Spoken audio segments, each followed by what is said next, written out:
যারা বিডিআর হত্যাকাণ্ডের নামে আমাদের চৌকস মেধাবী সেনাবাহিনীকে হত্যা করেছে তারাই শহীদ বুদ্ধিজীবী হত্যাকাণ্ডের সাথে জড়িত। যারা মতিউর রহমান নিজামী, আব্দুল কাদের মোল্লা, আমাদের শহীদ মীর কাসেম আলী মিন্টু, আমাদের বুদ্ধিজীবী মোহাম্মদ কামারুজ্জামান, তাদেরকে যারা হত্যা করেছে ফাঁসিতে ঝুলিয়ে, তারাই বুদ্ধিজীবী হত্যাকাণ্ডের সাথে সম্পৃক্ত। সেদিন আমাদের বুদ্ধিজীবীদেরকে হত্যা করেছে যারা, তারাই শাপলা চত্বরে মেধাবী আলেমদেরকে হত্যা করে বাংলাদেশকে পঙ্গু রাষ্ট্র করার চিন্তা করেছিল।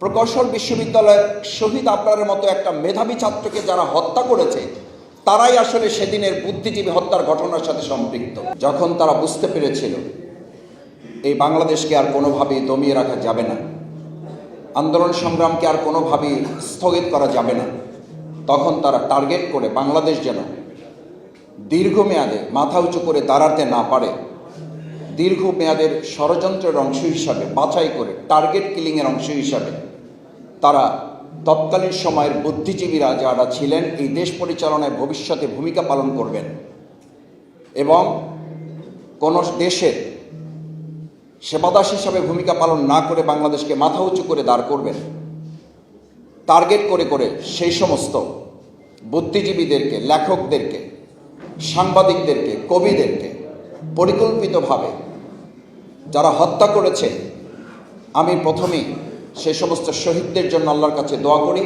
আল্লাহ তাআলা তাদের শাহাদাতের সর্বোচ্চ মর্যাদা দান করুন এবং সেই শহীদদের ঘটনার সাথে যারা সম্পৃক্ত, তাদেরকে যারা হত্যা করেছে তাদের বিচারের আওতায় নিয়ে আসার জন্য এতটুকু বোঝা কি যথেষ্ট নয়?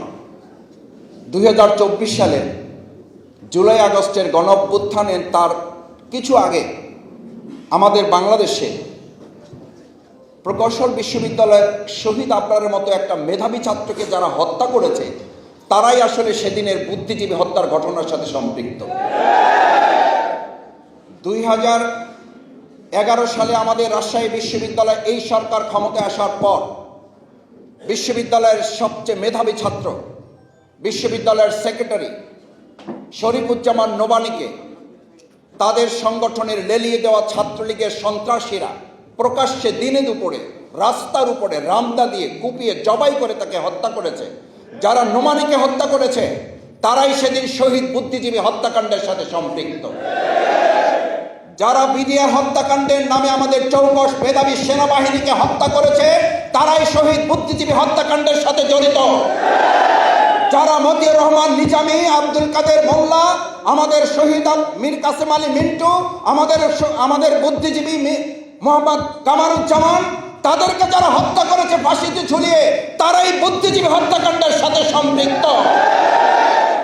রাতের বেলায় যে মন্ত্রীরা দর্ব করে এই জায়গায় প্রেস ক্লাবে দাঁড়িয়ে বলতেন, যারা মনে করেছিল দেশ দখল করবে, আমরা 1 ঘন্টার মধ্যে তাদেরকে সাফ করে দিয়েছি।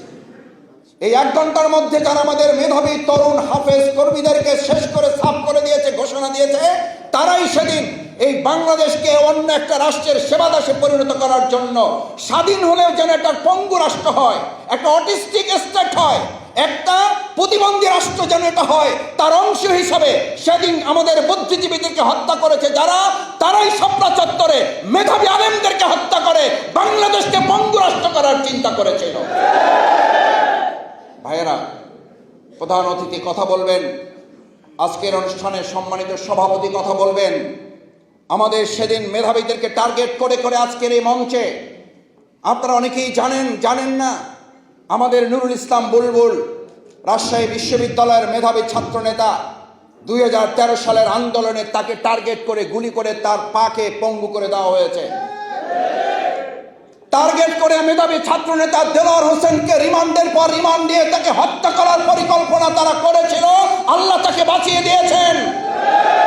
টার্গেট করে করে তারা কামাল হোসেন সহ এখানে নেতৃবৃন্দ তাদেরকে হত্যা করার উদ্দেশ্যে বহুবার গ্রেপ্তার করে বাংলাদেশকে আরেকবার তারা পঙ্গু করার জন্য সিদ্ধান্ত গ্রহণ করেছিল।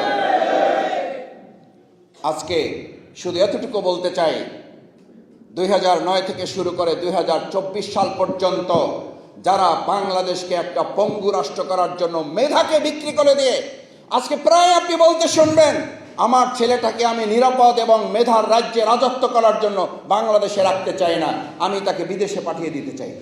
কেন?